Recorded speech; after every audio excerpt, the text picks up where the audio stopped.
Thanks for tuning in today. I'm Dr. Nick, the Incrementalist. Join me as I seek out the small incremental changes being applied in other industries that we can learn from and that can be applied in healthcare. Can these changes bring immediate value, but also add up to the big improvements and revolution we need in healthcare? Come along with me to explore the possibilities. My innovative guests from around the globe have used small incremental improvements to achieve their moonshot. And today, I'm delighted to be joined by Dr. John Martin. He's the Chief Medical Officer for Butterfly. John, thanks for joining me today. It's a pleasure to be with you. So we're going to get into the details of this, but before we do, could you share a little bit of your background and how you came to this role and what was interesting about it that drew you to this opportunity? So I'm a vascular surgeon. That is my specialty in training. I was also, in the early days, board certified in general surgery and surgical critical care. So practicing physician, and I practiced in multiple, both academic and community environments throughout my career. One of the things I also was responsible for was building services. I had administrative positions, and I was also a vice president of a large health system's physician operations of the physician operation. The other thing I did was I started a foundation 22 years ago that did community-based screening, cardiovascular screening and education for the public for free. And in that incorporated the use of ultrasound to look for carotid artery disease, aortic aneurysms, peripheral vascular disease, to detect really early stage disease. I was kind of frustrated as a surgeon being on the back end of disease, and I really wanted to get on the front end. As part of that process, we discovered with one of my partners this little company in Guilford, Connecticut that was developing some new technology that could literally transform the expense and the availability of ultrasound. So I went to a meeting with this little company called Butterfly. I saw the early technology. I was blown away with what I thought the potential was. And at that moment, pivoted my career to join the company, was given the opportunity to be its chief medical officer. And it's been an amazing journey ever since. There's a couple other ironic twists that are important that are public knowledge now. When we joined the company before we had a product, took it through its final development, and then was doing the work for the FDA and literally had a little bit of a lump in my neck and thought, okay, well, I was going to kind of blow it off as most physicians do about themselves, which is classically the case. But then I realized I have an entire imaging system sitting in my hand. And I literally put the probe up against my neck and saw what was hidden under the angle of my jaw, a very large lymph node, much larger than I expected. Because of our technology, was able to share the image quickly and essentially became patient number one.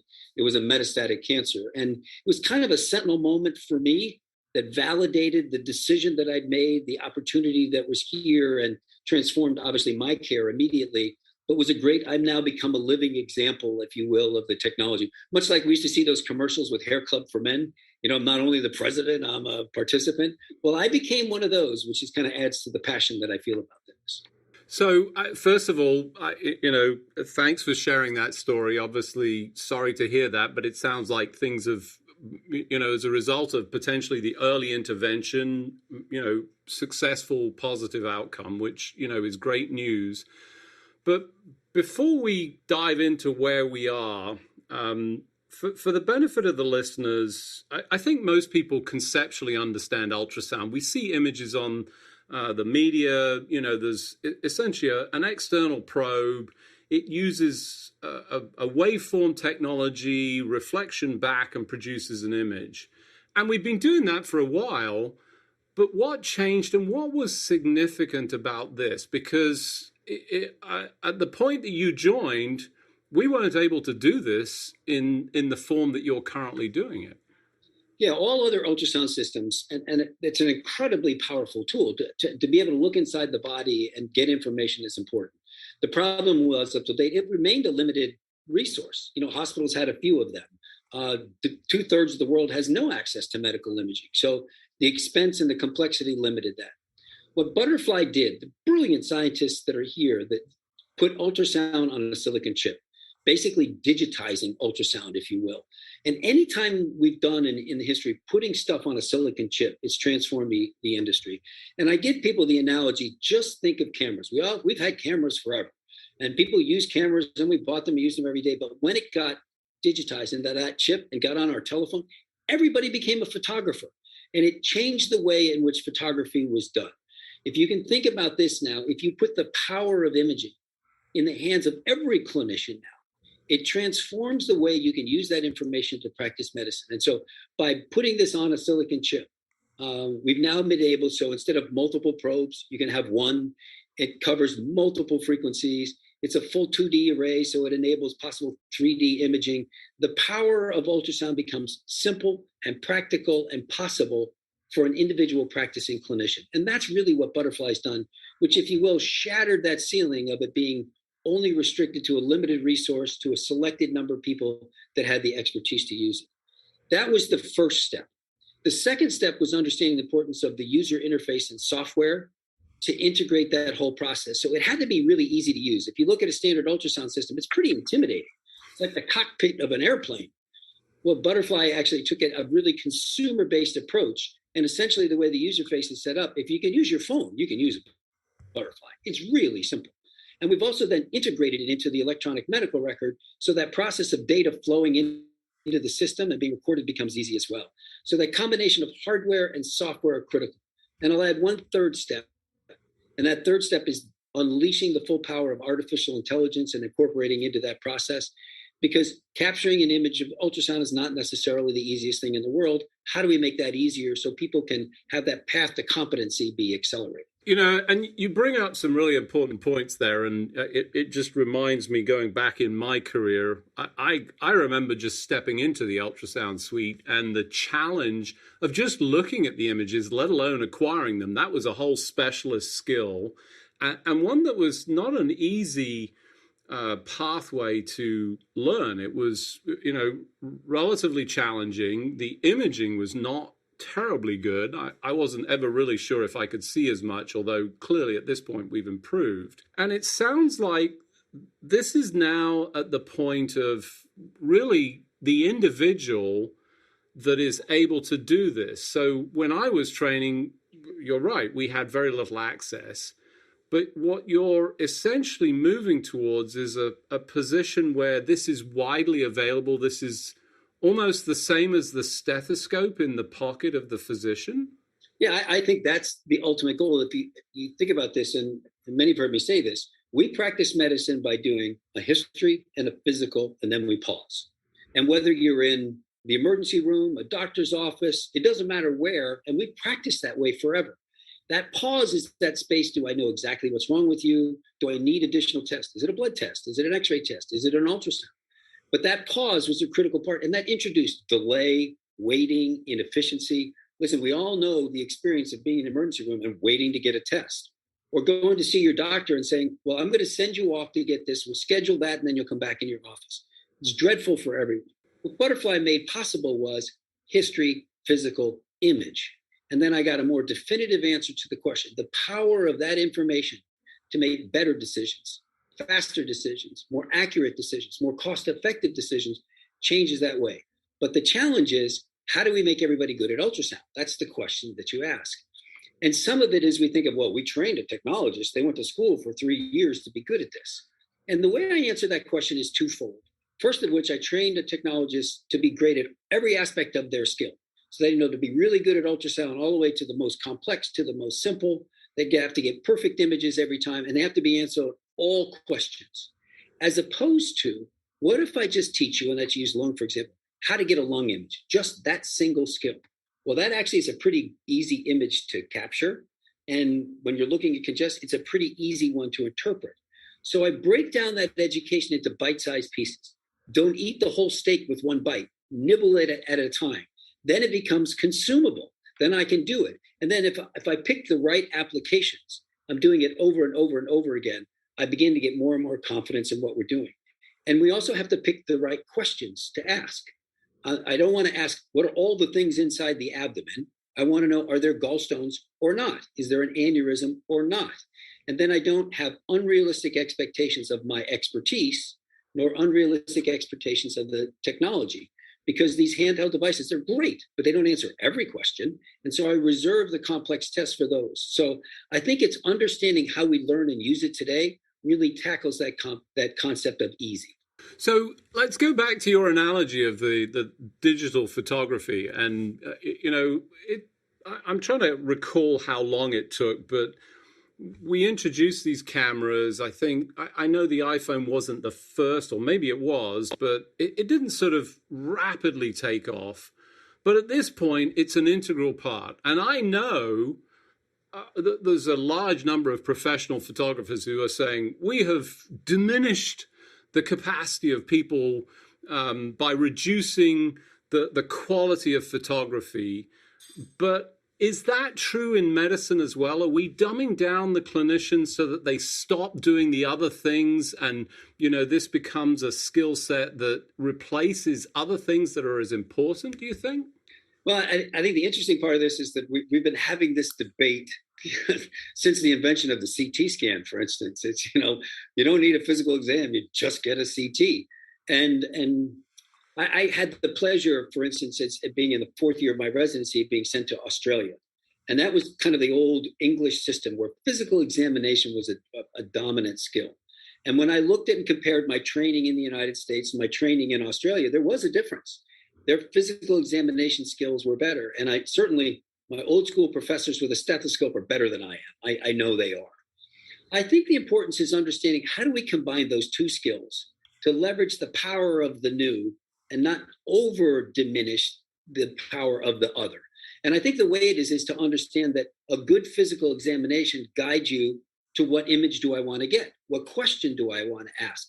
How do I actually get to the right thing? Because a physical examination is still critically important. And I think the way I think about it, history skill to develop, physical exam skill to develop, image skill to develop, allows you to maintain the two. Do I believe that we're going to create tools that probably diminish our physical examination skills? Probably.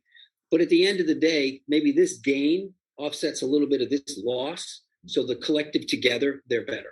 So for those of you just joining, I'm Dr. Nick, the Incrementalist. Today I'm talking to Dr. John Martin. He's the Chief Medical Officer for Butterfly. We were just talking about the innovation that's come, the change to essentially medical education.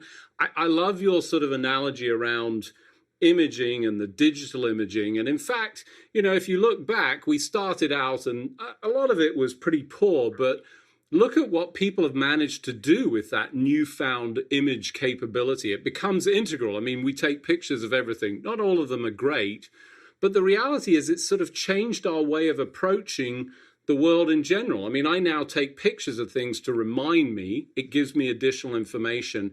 And I think your concept of building this in is essential. But as I look at my own daughter's medical education, I don't know that she's seen much. I mean, I think there was certainly in some of the clinical experiences, but are we giving them enough? And is it sufficient to get them to that point where we start to really accelerate the process and move that imaging to an earlier point in the diagnostic process? I think if you looked at healthcare and say, is it a tortoise or is it a hare? I think it's pretty easy to answer that question. We don't change well in healthcare. And, you're an experienced physician. I've done really well my whole career without that newfangled technology. I don't need it. And true confessions, which is, I'm embarrassed to tell this story. When I used ultrasound a lot as a vascular surgeon, but I didn't use it to put in a central line. Why do I need an ultrasound for a central line? I'm a vascular surgeon. I know where the blood vessels are. I was kind of an arrogant jerk, really, at the beginning. But then somebody convinced me to use it once. And I was like, whoa, I was an idiot. This is so much better, so much safer, so much easier. And so we've got to make that transition. And a big focus of Butterfly is at the medical education residency level, because as the kids learn and they come out, they're better doctors and better equipped than we were when we got out there. We may trade off our clinical skills with one another, but that skill set's really important. And in medicine, it's really interesting. We have a whole breed of people who love being innovators and will be out there and they will push us. There's no question. But human behavior is such that we don't necessarily value gain as much as we fear loss. And what happens in all these tipping points is, it's not, well, I don't want to be the innovator out there. That's not my style. But as soon as I feel like I'm behind and I'm not practicing the right quality of healthcare, I'm running as fast as my little feet can carry me to get up to speed with my colleagues. And so you can see this curve start to turn up toward, and we're going to get to this tipping point. You talk about the central line that sometimes your daughter put in. It is now a standard of care to use ultrasound. That kind of just happened in that people started using it. They saw it was better. It caught on. We learned. Now it's a standard. That's going to happen in the rest of these areas. Too many medical schools are incorporating it part of their training. Residency programs are demanding that's going to be part of it. The next thing that's going to happen is, and I'll use one example, the chest x-ray. Lung ultrasound has been known for 10 years to be better than chest x-ray for a whole lot of conditions. Yet the standard inside hospitals are still using chest x-ray. That is going to change. It's going to be because ultrasound's more efficient, it's more effective, it's more accurate. We just got to get there. And I can tell you, my compliments to you is because it's programs like this and people listening and hearing what's going on everywhere else that they understand, I need to get in there because the world's going and I need to hurry up and catch up. Yeah, and to be clear, I'll add one other additional item. It's also safer because we don't need any more radiation. And albeit it's a very small, minor amount, but still it keeps stacking up. So the opportunity to diminish that, I think, is extremely important. I like the concept of loss aversion. I mean, that's a psychological profile that is well understood. It's been utilized in many, many areas. So if we think about loss aversion in the healthcare space, I mean, that's a great way of doing it. So what we have to have is a broader access to it, more people doing it, you see it. And I'll be honest, I mean, I think back to putting central lines in and, there was an awful lot of hit or miss. And I'm sure there still is with ultrasound guided, but I think at this point, it's got to be reduced from a patient standpoint. So I think huge progress, add it to the curriculum, and incorporate it as a standard of care. But how do we broaden that out? Because at this point, it's not cheap. Let's be clear. Can we get that? Or maybe it is. I mean, is it? I'm sure it's cost effective because you're improving the speed to diagnosis. So you're saving money, saving time, and obviously from a patient satisfaction. But can we get to the point where it's broadly accessible throughout the world? I do believe so, and for a number of different reasons, one of which is because Butterfly's there now. I mean, we're putting 1,000 probes into sub-Saharan Africa with applications so that maternal fetal health is going to be changed forever. It's up on the space station. It's on the sidelines of major sports franchises. It's on ambulances. It's on helicopters. It's in the front lines of battlefields now. So it is everywhere. And so this infiltration is occurring, and we're going to see this tipping point because, one of the other interesting things, it's so rare that actually new technology can lower the cost of care. That's really rare. Most of the time we add expense and then we try to justify it. But great study that was done where the hospitalists used ultrasound routinely inside. It reduced the need of chest x-rays by 87%. That's cost reduction right there. It reduced the need for CTs and echoes dramatically. And so you're exactly right. Better diagnosis, more accurate. And then you use more efficient use of those complex, expensive machines because that's a different animal. We're going to still need them, but let's use them selectively only when we do and answer the simple questions here. I don't need a complex machine to tell whether or not you have an aneurysm. I can answer that question right at the bedside fast, instantly. And as a matter of fact, we're going to be answering that in an ambulance, which is terrific because now the hospital is going to be ready when I get there. You're going to get better care. Survival is going to improve. Yeah, so it's interesting. You're talking about, even pushing this down to other modalities or other clinical professionals, in the community. I think of,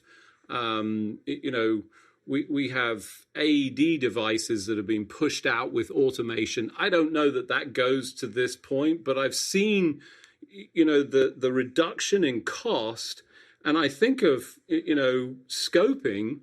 And I purchased, it was fractional in terms of cost, a fiber optic device that would attach to my phone that I could scope in. Not to people, to be clear, but, I obviously had that as a concept. So we'll see this essentially pushed out to further groups.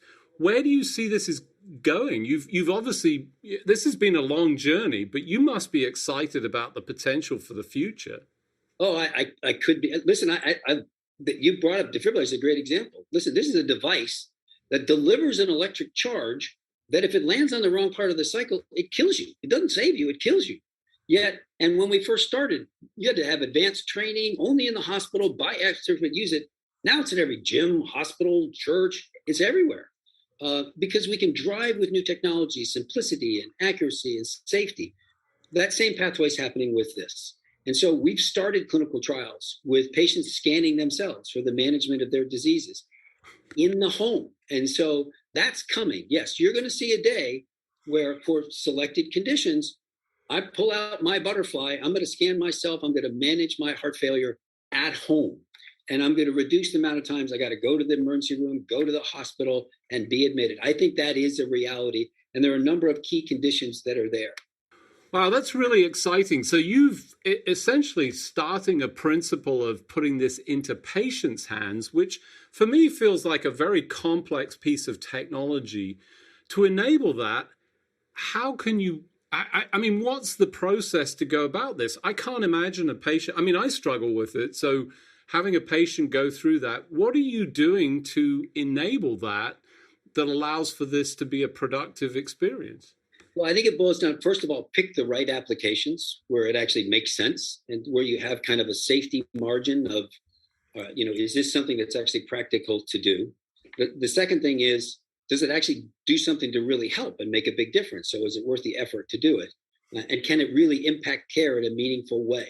And then the third thing is it a big enough problem actually to actually do this, because it really matters to a large scope of people? Because yes, this is an adventure here. One of the key conditions is congestive heart failure. And one of the interesting things about that is when you're congested or full, you develop this artifact in the lung called B lines. And what's great is lung ultrasound is actually really easy to do. B lines, you can actually automatically count them. And actually, you can treat it with a diuretic and the B lines disappear. So it's kind of set up perfect to be one of those conditions where management makes sense with ultrasound. The second thing that we had to find out was, does it actually mean if you used ultrasound, can you reduce ED visits and hospitalizations? And now there's great data that actually is the case. Then the third thing you say is, well, patients, can they actually do this? So we did a study out at UCLA, and they brought in 48 patients, and they watched a 5-minute video and were handed a butterfly, and they scanned themselves. Over 80% of them could get good enough images to actually interpret it after a 5-minute video. And so that was great evidence to us that this is actually, we're on the right track. And if you look at heart failure, one of the biggest health problems around the world. And so great opportunity to better care, save money, better for docs, better for patients. And so I think it's the combination, right application, right technology, and then the user interface and the walkthrough. You got to use those tools that you can develop to make it simple to do. That's just the beginning. And there'll be many others that will be just like that. So, I mean, this is an exciting future. It's been fun to watch the progression of medicine. We have this historical concept, history, physical, examination. You've changed the process and brought forward imaging. Do you see this conceptually as even coming further forward? I mean, at this point, you're talking about potentially having these devices accessible. Is this, and maybe thinking of the applications, I can't think specifically, but maybe there are opportunities for this, perhaps not in the home, but in central places where you go, wow, this would be a great place. We can truly change and impact prior, as you did in your practice, to try and get to the cardiovascular impact earlier. Yeah, and I think it's all about, being responsible in the way in which you do this, being respectful of the power of misinformation in the practice of medicine. And I think if you do both of those, it's there. Listen, I think about it this way, and it may be overstating, but I don't believe so. In the history of medicine, there have been antibiotics, there have been vaccines that have gone around the globe, but it literally stops there. And for the first time now, we have the power of imaging that could span the globe. From the far reaches of Africa to the most advanced health systems in the world, they're going to have the same device and using it in the same way. That's never happened in healthcare, certainly for the last 100 years, because there's not portable x-ray machines running around. They're just not. But cell phones are there. Now Butterfly is there. And I think that's the change. And I think as we've made this kind of change, it only opens our minds to what is possible. There are ways in which we use this we haven't even dreamed of yet that are coming. And we go into a CVS, we put our arm inside a blood pressure machine and see what our blood pressure is. That happens today. Is there a respectful way in which you use a butterfly the same way? Probably, but we're not there yet. But probably, because the power of imaging information, a window into the body to see what's wrong with me, if done appropriately and safely, is just too important to not push the envelope to see where we can go. Exciting times. And I think as I play on that, I'm thinking about the cooperative aspect to that, where maybe I'm doing it and I'm doing it with remote support, somebody guiding, and also the image analysis that can be taken. You can pass those images through. Tremendous scope to sort of really expand this, change the way that we practice medicine, push it further out into the community and preventative. These are exciting times. It must be great to be at that company. Unfortunately, as we do every week, we've run out of time. Just remains for me to thank you for joining me on the show. It's always a pleasure. Thanks, John. I've really been excited to be part of this and share this story. I think being a part of watching healthcare evolve is a really exciting thing to actually do. And I would encourage everyone, get on board the bus, because the bus is going. Thanks for joining me today. Do you have any better ideas, or have you found a small incremental change that's brought about a big improvement in your world? Let's continue the conversation on our hashtag, The Incrementalist, or share with me at Dr. Nick1 on Twitter. You can find more information about the show on our program page at healthcarenowradio.com. And tune in next time to hear my discussions with leaders and innovators from around the globe who've revolutionized their space by using small incremental improvements to achieve their moonshot. I'm Dr. Nick, the Incrementalist, and I'm starting a revolution through evolution.